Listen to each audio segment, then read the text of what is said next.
आज हम बरसाना में घटित एक अद्भुत सा चमत्कार लेकर आ गए हैं, जिसे सुनकर आप भी हैरान और चौकित हो जाएंगे।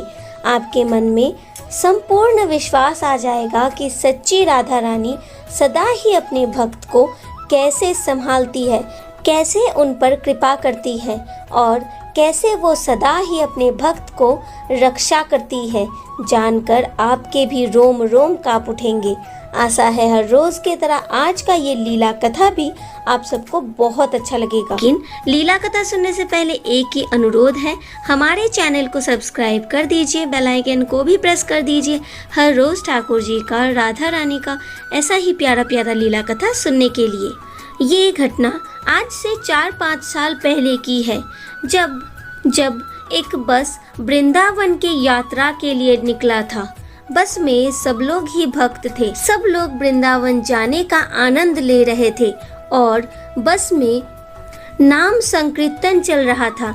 उस बस में एक नवविवाहित जोड़ा भी था, जो कि राधा रानी के परम भक्त थे। वो भी बस के अंदर सबके साथ बहुत खुश थे और जो नवविवाहित स्त्री थी वो भी बहुत ज़्यादा खुश थी। वो भी सबके साथ कीर्तन वगैरह कर रही थी। बस के सारे लोग बहुत खुश थे। वो लोग पहले दिन वृंदावन पहुँचे और सबसे पहले उन्होंने वृंदावन के बिहारी जी को दर्शन किया और वृंदावन में और भी जो कुछ है उन्होंने सब कुछ दर्शन किया। उसके 2 दिन बाद बरसाना जाने का बात था। वृंदावन को दर्शन करके वो सब चले बरसाना के तरफ। सब लोग राधा रानी का नाम जाप करते करते ही मंदिर के सीढ़ियों पर चढ़ रहे थे। तभी अचानक से जो नवविवाहित स्त्री थी वो बेहोश हो जाती है और सीढ़ी पे ही बैठ जाती है। दोपहर का समय था तो राधा रानी का भोग आरती होने के बाद राधा रानी विश्राम में थी, जिस कारण से मंदिर में ज़्यादा भीड़ नहीं था। लेकिन फिर भी जब स्त्री गिर गई और वो सीढ़ी में बैठ गई तो सब लोग उसे देखने वहाँ पर आ गए। किसी को समझ में ही नहीं आ रहा था उस नवविवाहित स्त्री को क्या हुआ है, क्योंकि वो बिल्कुल शांत हो गई थी। उसके चेहरे पर बार बार जल छिड़का गया, लेकिन फिर भी उसका होश नहीं आ रहा था। उसके पति और बस में रहे सभी लोग बहुत ज़्यादा ही डर गए थे। उन्हें कुछ भी समझ में नहीं आ रहा था क्या हो रहा है। तभी बस के सभी लोगों ने कहा, इन सीढ़ियों में अपने पत्नी को ऐसे रखना ठीक नहीं होगा। इससे अच्छा ये है कि चलो हम इन्हें मंदिर के ऊपर राधा रानी के सामने लेकर जाते हैं। एकमात्र वही अपने भक्त का रक्षा कर सकती है और वो आपके दुखों को भी हर सकती है। इस बरसाना धाम में आकर राधा रानी के भक्त को कष्ट हो, ये राधा रानी कभी सहन नहीं कर सकती। यही सोचकर बस के सारे लोगों ने मिलकर उस महिला को मंदिर तक लेकर गए। मंदिर में पहुंचने के बाद तब भी राधा रानी विश्राम में थी, क्योंकि विश्राम के बाद ही फिर से राधा रानी का पर्दा हटाया जाता है और उनका आरती किया जाता है। सब लोग सोच में पड़ गए, अब क्या होगा, क्योंकि राधा रानी के सामने उनकी भक्त तो पड़ी है, लेकिन राधा रानी तो खुद ही विश्राम में है। उस औरत के पति बहुत ज़्यादा ही शॉक्ड में थे। उन्हें समझ में ही नहीं आ रहा था कि मैं क्या करूं। उनके पति चुपचाप अपने बीवी के पास बैठे रोए जा रहे थे। उन्हें कुछ भी समझ में नहीं आ रहा था क्या करूं, क्योंकि वो पहली बार ही वृंदावन बरसाना आए थे। इस नए जगह में वो अकेले क्या क्या करेंगे, यही सब उन्हें समझ में नहीं आ रहा था। वो बार बार अपने पत्नी को बुलाए जा रहे थे, लेकिन उनकी पत्नी उठ ही नहीं रही थी। तभी उन्होंने बार बार राधा रानी से निवेदन किया, राधा रानी, ये आपकी कैसी लीला है? हम तो आपके दर्शन के लिए आए थे। हमने सुना है आप सदा ही अपने भक्त का रक्षा करते हो, तो फिर आपके सामने आपके भक्त को कैसे ये कष्ट भोग करना पड़ रहा है?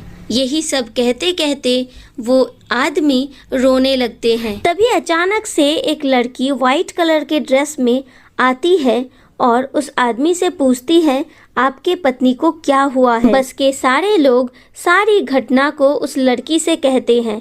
वो लड़की कहती है, आप चिंता मत कीजिए, मैं एक डॉक्टर हूँ, मैं देखती हूँ क्या कर सकती हूँ। यही कहकर वो लड़की बार बार उस नववधू को चेकअप करने लगती है और वो कहती है, इनका तो सांस रुक गया है, इनका हार्ट भी बंद हो गया है, मुझसे जो भी हो पाएगा मैं ज़रूर कोशिश करूँगी।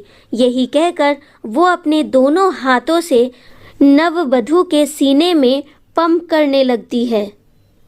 बहुत बार पंप करने के बाद भी वो नववधू नहीं जागती है, जिस कारण से वो डॉक्टर भी दुखी हो जाती है और उस आदमी से कहती है, मुझे माफ़ कर दीजिए, शायद मैं आपके पत्नी को बचा नहीं पाऊंगी।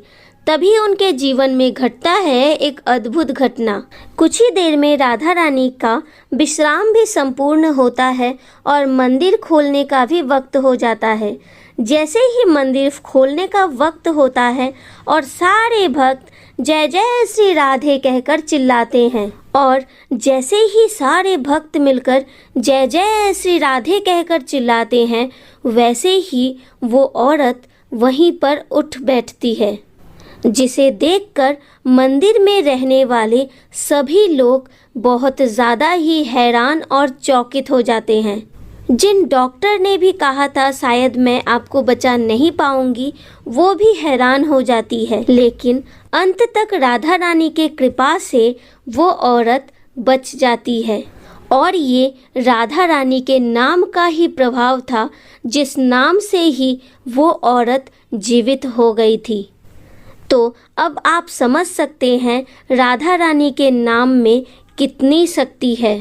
राधा रानी के होते हुए उनके भक्त को कष्ट हो, ये कभी नहीं हो सकता और ये बार बार राधा रानी ने प्रमाण किया है। सब मिलकर बोलिए, राधे राधे, जय जय श्री राधा रानी की जय, बिहारी लाल की जय। अब आप बताइए राधा रानी का ये अपूर्व लीला आप सबको कैसा लगा? अगर अच्छा लगा हो, दिल को स्पर्श किया है, तो प्लीज़ वीडियो को ज़्यादा से ज़्यादा शेयर कर दीजिए ताकि हर कोई ठाकुर जी का ये प्यारा प्यारा लीला कथा सदा ही श्रवण कर पाए और ठाकुर जी को महसूस कर पाए, ठाकुर जी को जान पाए। हमारी लाडो रानी कितनी दयालु है, कितनी कृपालु है। अगर आप सब शेयर ही नहीं करेंगे तो सब लोग जानेंगे कैसे। साथ ही साथ अगर आपके जीवन में भी घटित है कुछ ऐसा लीला जो आप हमारे साथ शेयर करना चाहते हैं, तो प्लीज़ हमें कमेंट में ज़रूर बताइएगा। हम अपना व्हाट्सएप नंबर आपको दे देंगे। और अगर आप हमारे चैनल में नए हैं तो प्लीज़ हमारे चैनल को सब्सक्राइब कर दीजिए, बेल आइकन को भी प्रेस कर दीजिए हर रोज़ ठाकुर जी का ऐसा ही प्यारा प्यारा लीला कथा सुनने के लिए। मिलते हैं नेक्स्ट वीडियो में ऐसे ही अपने गोपू